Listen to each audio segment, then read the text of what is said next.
ٹھیک ہے جی، اگلی جو کتاب ہے یا خط ہے وہ پہلا کرنتھیوں ہے، اس کے مصنف پالوس رسول ہیں۔ سن 55 میں یہ لکھا گیا ہے، اور یہ پالوس کی خدمت کے 30ویں سال کے اختتام پر اس کے تیسرے بشارتی سفر کے دوران اس میں جو ہے اس خط کو لکھا ہے۔ اس کے اندر جو لوگ ہیں پالوس ہے، استفانوس ہے اور اکیلا کا گھرانہ ہے۔ مرکزی مقام کرنتھس کی عبادت گاہیں ہیں۔ مرکزی آیت پہلے باب کی 10ویں آیت ہے۔ اب اے بھائیو، یسوع مسیح جو ہمارا خداوند ہے، اس کے نام کے وسیلہ سے میں تم سے التماس کرتا ہوں کہ سب ایک ہی بات کہو اور تم میں تفرقے نہ ہوں، بلکہ باہم یک دل اور یک رائے ہو کر کامل بنے رہو۔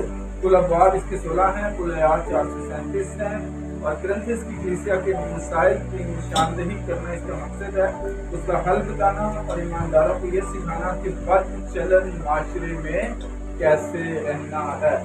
تو یہ خط آج کی کلیسیا کو بھی کیا کرتا ہے، آج کی کلیسیا کی حالت کو بھی ظاہر کرتا ہے کہ کس طرح آپ نے بد چلن معاشرے کے اندر خدا کے ساتھ وفادار رہنا ہے۔ اس خط کے اہم مضامین میں وفاداری، بد اخلاقی، آزادی، پرستش اور دوبارہ جیتنا شامل ہیں۔ یہ خط کرنتھس کی کلیسیا اور دوسرے مسیحیوں کو لکھا گیا۔ یہ کلیسیا پالوس رسول نے اپنے دوسرے مشنری سفر کے دوران بنائی۔ کرنتھس ساحلی اور تجارتی علاقہ ہونے کی وجہ سے اقیا صوبے کا انتہائی اہمیت کا حامل شہر تھا، لیکن یہ شہر بد اخلاقی اور گناہ کی دلدل میں دھنسا ہوا تھا۔ اسی وجہ سے یہ خط بہت سخت انداز میں لکھا گیا۔